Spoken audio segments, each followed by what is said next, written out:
2001 সালের 11ই সেপ্টেম্বর। তিনটি মার্কিন যুক্তরাষ্ট্রের ইতিহাসে এক ভয়াবহ অধ্যায়। ওই দিন যুক্তরাষ্ট্রে এক আকস্মিক হামলায় প্রায় 3000 মানুষ নিহত হয় এবং আমেরিকার প্রায় $1 ট্রিলিয়ন ক্ষয়ক্ষতি হয়। এ হামলার মূল পরিকল্পনাকারী ছিলেন ওসামা বিন লাদেন, এক সৌদি ধনী পরিবারের সন্তান। কিন্তু কিভাবে এবং কেন লাদেন বিশ্বের সবচেয়ে শক্তিশালী রাষ্ট্র আমেরিকার উপর এমন এক নজিরবিহীন সন্ত্রাসী হামলা চালিয়েছিলেন? 1957 সালের 10ই মার্চ সৌদি আরবের রিয়াদ শহরে জন্ম নেন লাদেন। তার বাবা মোহাম্মদ বিন লাদেন, যিনি ইয়েমেন থেকে সৌদি আরবে গিয়ে নির্মাণ ব্যবসার এক বিশাল সাম্রাজ্য গড়ে তোলেন। তার কোম্পানি মক্কা ও মদিনার পবিত্র স্থান সংস্কারের মতো গুরুত্বপূর্ণ কাজ করত। মোহাম্মদ বিন লাদেন ছিলেন সৌদিতে এক সম্মানিত ও ধনী ব্যক্তি, কিন্তু 1967 সালে এক বিমান দুর্ঘটনায় তার মৃত্যু হয়। তখন লাদেনের বয়স ছিল মাত্র 11 বছর। বাবার মৃত্যুর পর তিনি প্রায় $30 মিলিয়ন উত্তরাধিকার হিসেবে পান।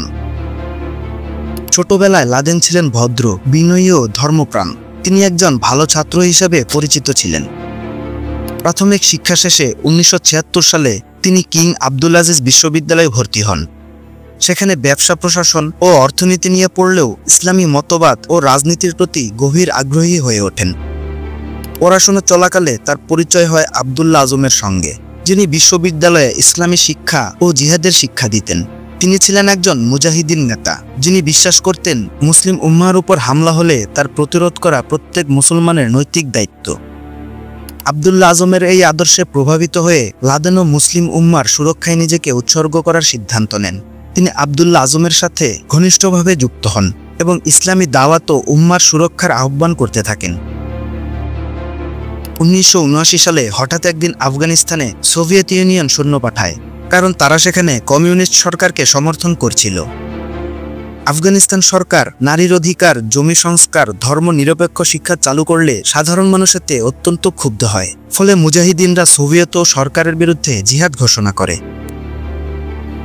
এদিকে আমেরিকা চায়নি সোভিয়েত ইউনিয়ন আফগানিস্তান হয়ে তেল সমৃদ্ধ মধ্যপ্রাচ্যে পৌঁছে যাক। তাই আমেরিকা মুজাহিদিনদের গোপনে অর্থ ও অস্ত্র দিয়ে সাহায্য করা শুরু করে এবং সেই সময় লাদেনের যুদ্ধে যোগ দেন। লাদেন ও আজম মিলে মাকতাব আল খিদমাত নামে একটি সংগঠন গঠন করেন। এ সংগঠনের কাজ ছিল বিভিন্ন দেশ থেকে মুজাহিদিনদেরকে পাকিস্তানে এনে প্রশিক্ষণ দিয়ে আফগানিস্তানে পাঠানো। 1986 সালের দিকে লাদেন মনে করেন শুধু সহায়তা যথেষ্ট নয়, তাই তিনি নিজেই আফগানিস্তানে প্রশিক্ষণ শিবির গড়ে তুলতে শুরু করেন। 2 বছরে তিনি 6টি শিবির স্থাপন করেন, যেখানে হাজার হাজার আরব মুজাহিদিন অংশ নেন। এই মুজাহিদিনরা সোভিয়েত বাহিনীর বিরুদ্ধে বড় বড় হামলা চালাতে শুরু করে।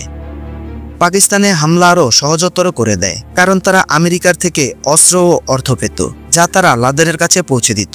লাদেন নিজস্ব ব্যবসা থেকেও অর্থ ব্যয় করতেন। 1988 সালের দিকে সোভিয়েত সৈন্যরা আফগানিস্তান থেকে সরে যেতে শুরু করে। তখন লাদেন মনে করেন এ সংগ্রামকে বিশ্বজুড়ে ছড়িয়ে দিতে হবে। এজন্য তিনি আল কায়দা প্রতিষ্ঠা করেন। আল কায়দা গঠন করে লাদেন নতুন যোদ্ধাদের প্রশিক্ষণ ও গোপন নেটওয়ার্ক তৈরি করেন। লক্ষ্য ছিল বিশ্বব্যাপী ইসলামী শাসন প্রতিষ্ঠা। 1989 সালে সোভিয়েত বাহিনী আফগানিস্তান থেকে পুরোপুরি সরে গেলে মুজাহিদিনরা বড় বিজয় অর্জন করে। লাদেন ইসলামী জিহাদের নেতা হিসেবে বিশ্বব্যাপী পরিচিতি পান। অতঃপর লাদেন সৌদি আরবে ফিরে যান। এর কিছুদিন পর ইরাক কুয়েতে আক্রমণ চালায়। এরপর সৌদি আরবও ইরাকের লক্ষ্য হয়ে যায়। ঠিক তখন সৌদি সরকার আমেরিকার কাছে সাহায্য চায়, যা শুনে লাদেন অত্যন্ত ক্ষুব্ধ হন।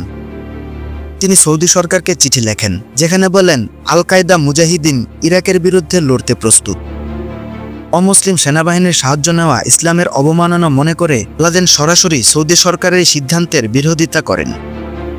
1990 সালের আগস্টে আমেরিকান সেনাবাহিনী সৌদিতে আসার পর লাদেন বিক্ষোভ, জনসভা ও জিহাদের ডাক দেন। এরই জেরে সৌদি সরকার লাদেনকে দেশ থেকে বহিষ্কার করে। সৌদি থেকে বহিষ্কার হওয়ার পর তিনি 1991 সালে সুদানে চলে যান এবং আল কায়দার কার্যক্রম নতুনভাবে শুরু করেন।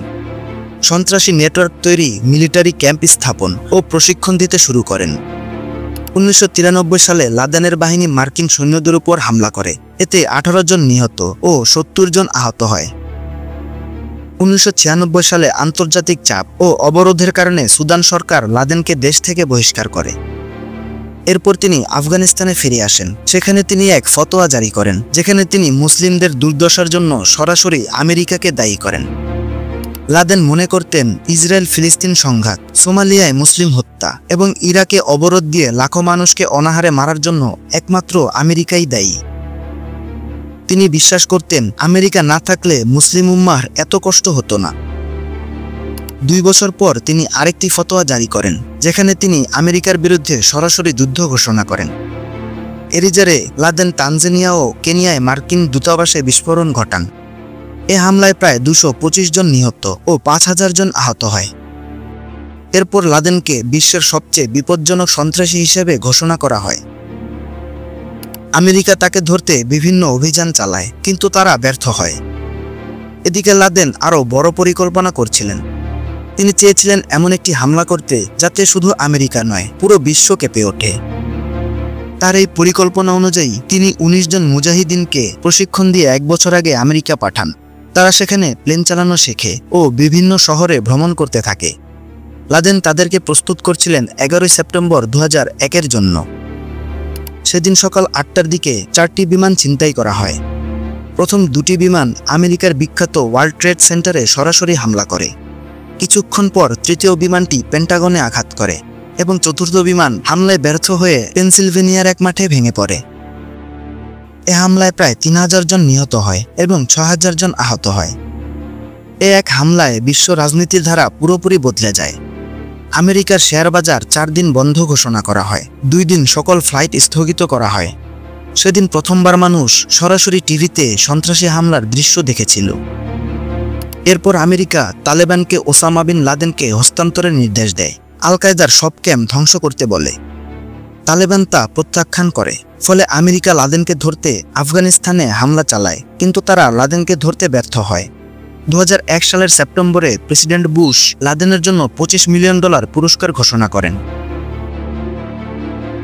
9/11 হামলার ঠিক 10 বছর পর পাকিস্তানের অ্যাবোটাবাদে লাদেনকে খুঁজে বের করে আমেরিকা এবং 2011 সালের 2রা মে মার্কিন নেভি সিলসদের অভিযানে তাকে হত্যা করা হয় এবং তার মৃতদেহ 24 ঘন্টার মধ্যে সমুদ্রে সমাহিত করা হয়।